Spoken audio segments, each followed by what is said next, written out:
Hey everyone, welcome back for another deep dive. You ready to get into something pretty heavy? Always ready to dive in. Well, today we're looking into this case out of Clifton, Texas. Oh, yeah? It involves this 17-year-old girl, Maya Tremillo, Mm-hmm. and a brutal attack by, get this, her two best friends. Yeah, this one's really disturbing. What makes it so disturbing is that, it wasn't just a spur of the moment fight or argument that, escalated. This was planned. Yeah, and what's really chilling is that they actually filmed the assault. Yeah. And we're looking at this YouTube video right now titled Amigas le dan brutal paliza a joven de 17 años. Right. And you can tell from the video that this was planned out beforehand. They even had someone else there to film it specifically for social media. Oh, wow. It's kind of like violence is entertainment almost. It's scary how desensitized our society has become to this kind of thing. Yeah. I mean, it really makes you think about where we're headed as a culture. So before we go any further, let's back up a bit. Mm. How did this whole situation even begin? Well, it seems like Maya was lured to Clifton City Park by her friends Savannah Walker and Ilya. Mm. And they'd even taken a picture together earlier in the day, like everything was fine, Oh, wow. So they were setting her up. Yeah, pretty much. That's awful. What happened at the park? So once they got to the park, Savannah just kind of snapped.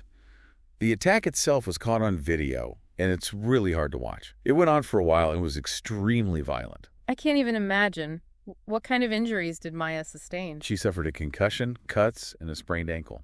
That's horrible. Yeah. To think that her so-called friends could do something like that. It's just beyond comprehension. Yeah, it really makes you question human nature. What could possibly drive someone to this level of violence against someone they supposedly care about? Right. What was the motive? Well, the sources point to jealousy. It looks like Savannah had a romantic interest in Maya's boyfriend, and it seems like things escalated from there. So this wasn't just a random act of violence. This was a calculated attack fueled by jealousy. Exactly. And get this. Before the attack, they actually talked about staging a robbery to cover up what they were about to do. No way. Yeah. They were already thinking about how to get away with it before it even happened. That's so disturbing. It just shows how much they wanted to hurt Maya. It really is disturbing. It speaks to a level of premeditation and cruelty that's just frightening, especially at their age. I can't even imagine what Maya must be going through. Not only the physical injuries, but the emotional trauma of being betrayed by people she thought were her closest friends. It's heartbreaking. Yeah. And what makes it even worse is that this whole thing played out on social media. Right. Aside from the video itself, there's evidence that Savannah was posting cryptic messages on Snapchat, both before and after the assault. Yeah, she was basically bragging about it online. It's like she wanted the whole world to know what she had done. It raises some serious questions about the influence of social media on young people today, It's definitely something to think about. For sure. I mean, you have cyberbullying, online harassment, and this constant pressure to gain notoriety, even if it's for all the wrong reasons. Absolutely. It's like they're performing for an online audience seeking validation through acts of violence. You hit the nail on the head. Mm-hmm. You have to wonder what this says about the way young people are using and interacting with social media these days. It's scary, and it's only getting worse. Yeah, but it's not all bad.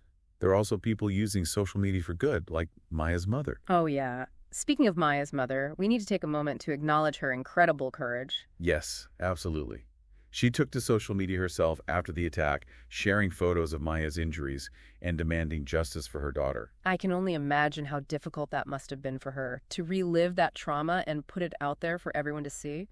But she did it because she loves her daughter, and she wants to hold the attackers accountable. Absolutely. And her actions have brought much needed attention to this case. It's sparked so many important conversations about the very issues we're talking about today. She's amazing. So where does the case stand legally right now? Well, Savannah and Ilya were arrested and charged with aggravated assault. That's good to hear. But what kind of punishment are they facing? That's the thing. Some legal experts believe they could get off with just a fine. A fine. For a brutal, planned attack that left Maya physically and emotionally scarred? That's outrageous. It is. And it really highlights the need for legal reform when it comes to crimes like this. A fine doesn't even come close to reflecting the severity of what happened. It's a slap on the wrist, sends the wrong message. You're right.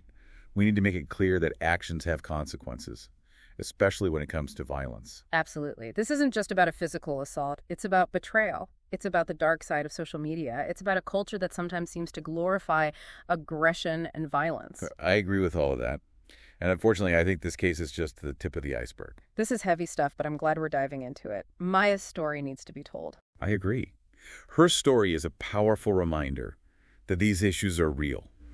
They're happening everywhere, and we all have a role to play in making things better. So how do we make sense of this? How do we prevent something like this from happening again? Those are the exact questions we'll be tackling as we continue our deep dive. Yeah. We'll be exploring the role of social media, the impact of trauma, and potential solutions for preventing and addressing this type of violence in the future. I'm looking forward to it. This is a conversation that needs to happen. Me too. I think we can all learn a lot from Maya's story. For sure. It's a story that needs to be heard. I couldn't agree more.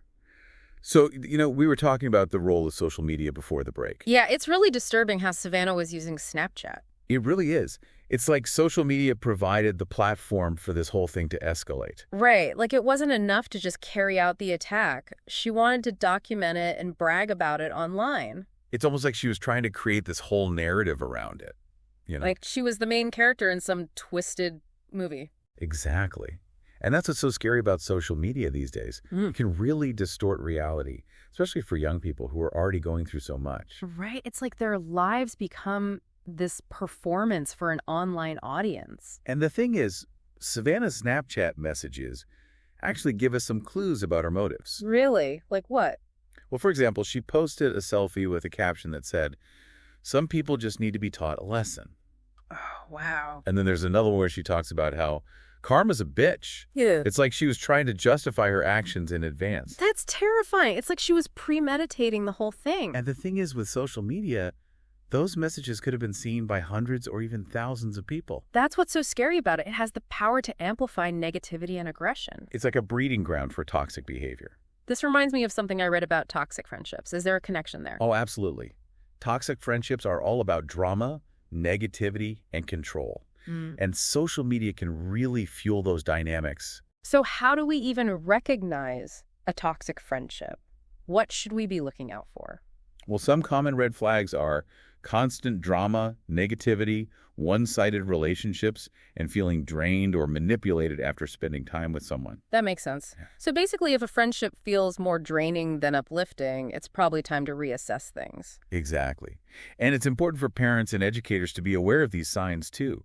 They need to be able to intervene early if they see a friend caught in a toxic relationship. So like we need to create a culture of support and awareness around these issues. Yeah, we can't just ignore the problem and hope it goes away. So what can we do? I mean, we can't just ban social media, right? No, a ban isn't the answer. But we can start by promoting media literacy and digital citizenship. What does that mean exactly? It's about teaching young people how to use social media responsibly, how to be critical of what they see online, and how to protect themselves from cyberbullying and harassment. So basically giving them the tools they need to navigate the digital world safely. Exactly. And it's also about creating open lines of communication.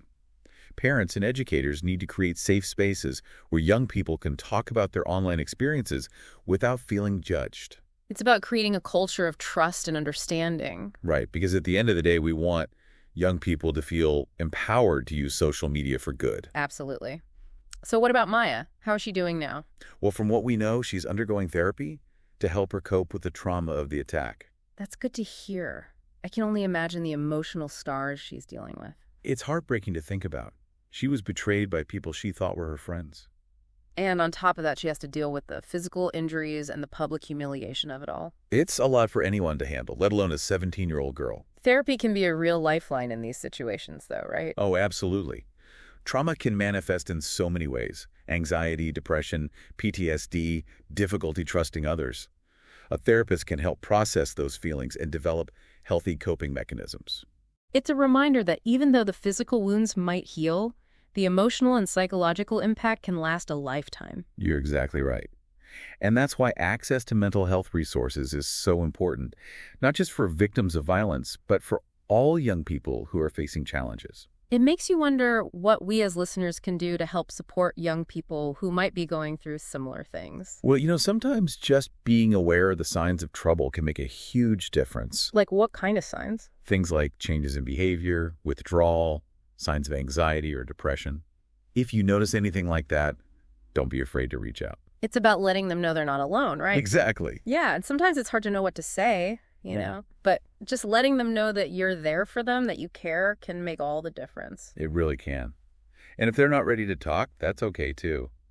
Just being present can be enough. Right. What if they don't feel comfortable talking to someone they know, though? Like, what other options are there? Well, there are a lot of professional resources available, like school counselors, therapists, and even hotlines specifically for young people. Those are good to know about. But realistically, not everyone is going to be open to seeking professional help. There's still a lot of stigma around mental health.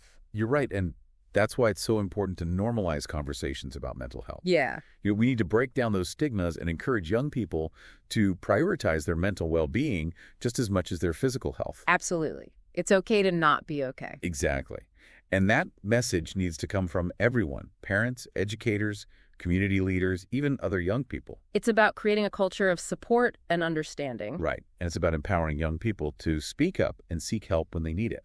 Well, we've covered a lot of ground in this deep dive. It's been intense and eye-opening. It has. And honestly, it's been pretty heartbreaking at times. It has, but I think it's important to end on a note of hope. What can we as individuals and as a society do to create a better and safer environment for young people? That's the question, isn't it? I think it starts with awareness. Recognizing that these issues are real and that they affect all of us in some way. Awareness is definitely the first step. But what comes next? How do we turn that awareness into action? I think education is key.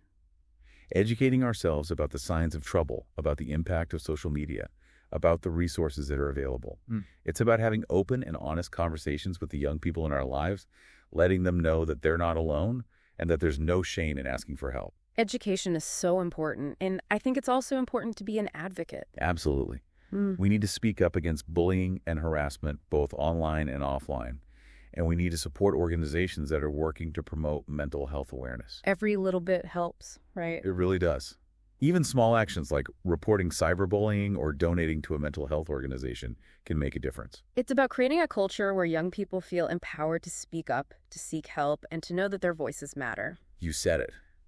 And that's what I hope people take away from Maya's story. Maya's story has been a stark reminder of the challenges young people face today, but it's also a call to action. It's a reminder that we can all be part of this solution. I couldn't agree more. It's about understanding the complexities of these issues, engaging in meaningful conversations, and taking action in our own communities. Well said. And to our listeners, thank you for joining us on this deep dive.